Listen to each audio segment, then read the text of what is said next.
ఓం శ్రీ పరమాత్మనే నమః. అందరికీ నమస్కారం. ఈరోజు శ్రీమద్ భగవద్గీతలోని 7వ అధ్యాయమైన జ్ఞాన విజ్ఞాన యోగములోని 22వ శ్లోకము. సతయా శ్రద్ధయా యుక్తః తస్యారాధనమీహతే లభతే సతతః కామాన్ మయైవ విహితాన్ హితాన్. భావం: శ్రీకృష్ణ భగవానుడు అర్జునుడితో ఇలా పలికెను: శ్రద్ధా విశ్వాసము కలిగిన ఆ భక్తుడు ఆయా దేవతలనే ఆరాధించును మరియు కోరుకున్న సామాగ్రిని పొందును. కానీ నిజానికి ఆ ప్రయోజనాలను సమకూర్చి పెట్టేది కూడా నేనే.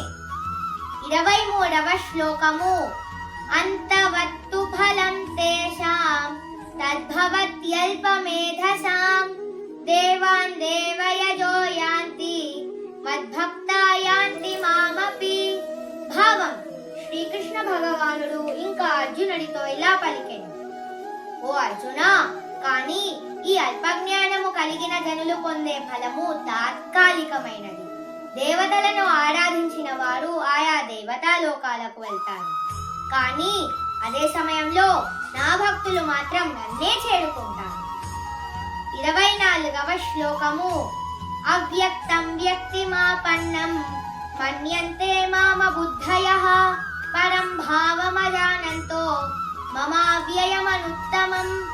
భావం: శ్రీకృష్ణ భగవానుడు ఇంకా అర్జునుడితో ఇలా పలికెను: దేవాది దేవుడనైన నన్ను ఒకప్పుడు నిరాకార అవ్యక్తముగా ఉండి ఇప్పుడు ఒక సాకార రూపాన్ని తీసుకున్నానని అల్పజ్ఞానము కలిగిన జనులు అనుకుంటారు. అక్షరమైన సర్వోత్కృష్టమైన నా ఈ సాకార రూపాన్ని వారు ఎప్పుడూ అర్థం చేసుకోలేరు. ఓం శ్రీ పరమాత్మనే నమః.